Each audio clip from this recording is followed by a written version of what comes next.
Hi everyone, welcome. My name is Ola, and today is a little bit of an oops, I did it again situation because I have another Faber Castell things to review.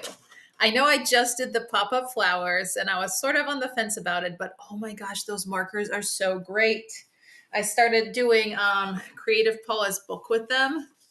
And just like I obviously have a very limited color palette, but the pleasure of coloring with these, they're absolutely amazing. I loved doing these pages versus like this page, which you can see looks streaky and I didn't enjoy as much. So like the difference was astounding.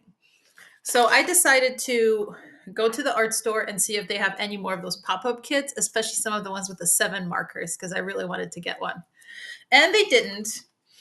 But for around $10, I think with tax, this thing cost me $10.71. I got this watercolor art kit.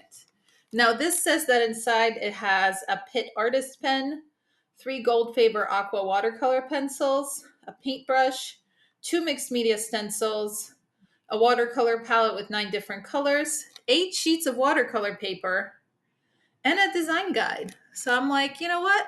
I think this is going to be kind of fun. Let's go ahead and test it out. First, let's open it up and see what's inside.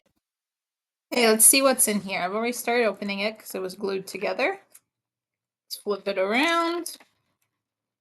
This thing is really tight up, but it is not impossible. You don't actually need any tools to open it. And then we got our goodies. So let's see what they are.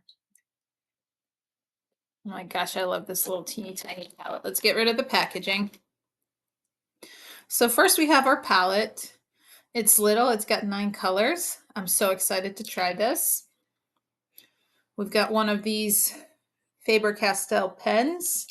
I have one of these, but not in a bullet nib. So this is exciting. I really like the one that I have. It's got a really interesting brush. Comes to a point, kind of has a little bit of an angle. It's a very pretty brush as well. I don't know that I'll be doing this whole thing with just the one brush. I think I'll probably use multiple brushes. Our 3 pencils. And then in this little booklet thing, oh, we have like some examples of what we can do.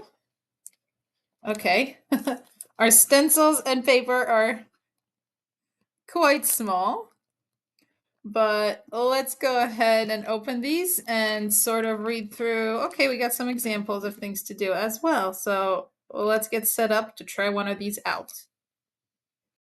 Okay, so just like with the last one, the directions are sort of vague, but they have you start by drawing in some flowers and just using this pen straight away, which to me feels a little bit crazy, you know. No pre-planning or anything. But I guess that's where like the stencil part of it comes in. Essentially the directions say stencil on some flowers and stencil on some leaves. Paint them using lighter colors and darker colors. And add some fine details with the marker. Which, like, sure, definitely. I just, again, don't feel like these instructions are super beginner friendly. But I'll talk through doing this first one. And then I'll just sort of draw it out and see what happens. I am very excited to test the watercolor. The other thing I noticed is it doesn't give you any, oh, that's satisfying. It doesn't give you any instructions for like when to use these. So I guess, you know, we'll just kind of play it by ear. So let's see what we can stencil and how it will turn out.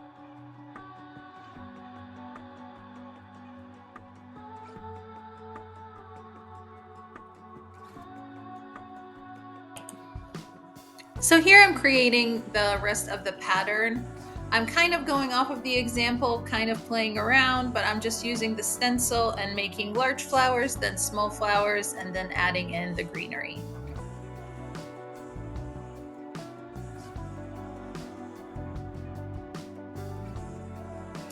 So here's the finished drawing.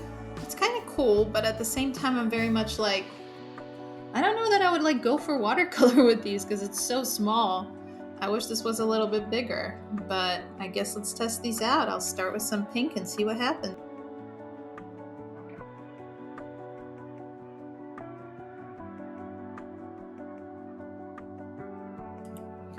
I'm playing around with the various pinks, and then I decide to try the watercolor pencils, which do not go well. They really don't want to blend. I try both brushing just the top of the pencil and then laying some down on wet, laying some down on dry, and they're just not working right for me. But I sort of fill that area with another pink and keep going.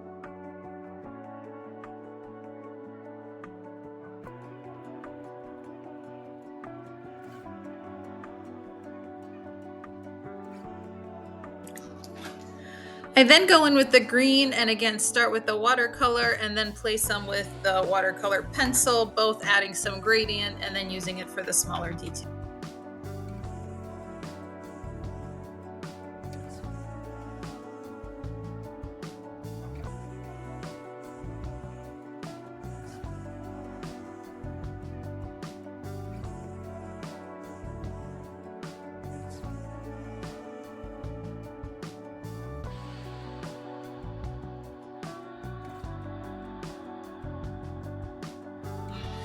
Okay, so I'm going to go ahead and peel this guy up.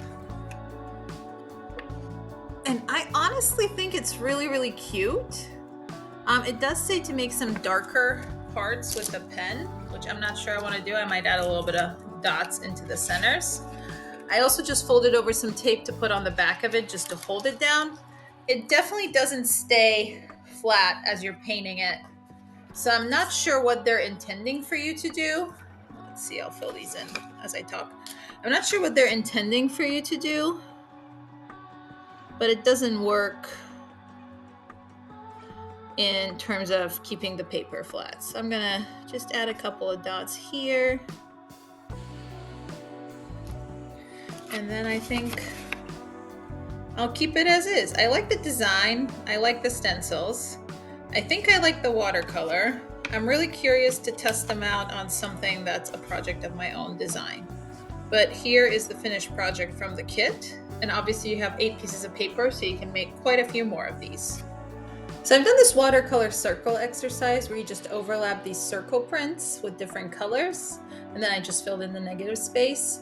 But you essentially use the pigment that comes off of the circle once it dries to fill them in. So I've done this with my cheapy little no brand watercolors. So I am curious how the same thing will look with these. So let's give it a whirl. I start by using a circle shape for a stencil, and I pick my colors to be purple, orange, and like this teal blue that I really liked. So I make a few circles of each. I then let it dry, and once it's dry, I use a wet brush with just water to pull out the pigment and fill in the circles. Lastly, I fill in the negative space, and for that, I decided to use the purple from this palette.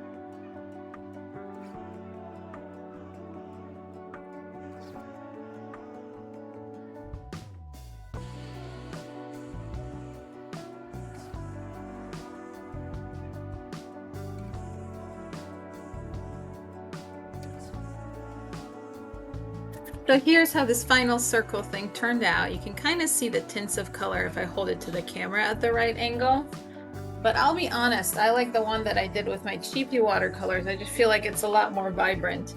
And in the purple, I left some extra color, but I kind of feel like with the red and yellow, it's the same thing. Composition-wise, there were some things I didn't like about the first one that I think are better here. But I don't know, I'm not like horribly impressed or not horribly disappointed with these watercolors either. They're definitely fun to play with, and I just like how tiny they are. Like the size of these is really, really awesome. So here's what I can tell you after doing the activity and then doing my own activity. I have the exact same review that I had for the last one. So this is going to be the last Faber Castell I do for this year, just because I feel the same way. For $10, you're getting a lot of value. You're getting the watercolor palette, you're getting a pen, you're getting 3 pencils, you're getting a brush, and you're getting 8, albeit tiny, sheets of watercolor. So I think, that's a good value. You're getting some activity prescribed with there, and obviously you can do 8 of those. You can keep playing with them some more. So it's worth it just for the supplies. I do find this paper really, really small. I wish it was bigger. I also wish they gave you some washi tape, masking tape, or just some directions to tape it down. When I was painting my project, I just used I just looped the tape to make double-sided tape and just tacked it down in 2 places, and it was still bubbling and moving. And I think it's kind of important to, keep your watercolor flat as you're working. So I wish it had some directions about that. I wish the paint was a little bit more saturated. Like I said, I'm not super happy with this activity, but I like how the flowers turned out.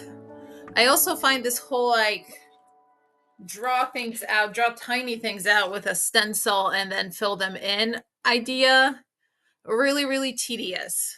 So with this one, very similar to the last one, if I had to give it a score, it would be a 6 out of 10, a point lower, just because I am less impressed with these than I was with the markers. But overall, still a good value. And if it seems like something you'd want to play with, go for it. I think both kits were really, really good.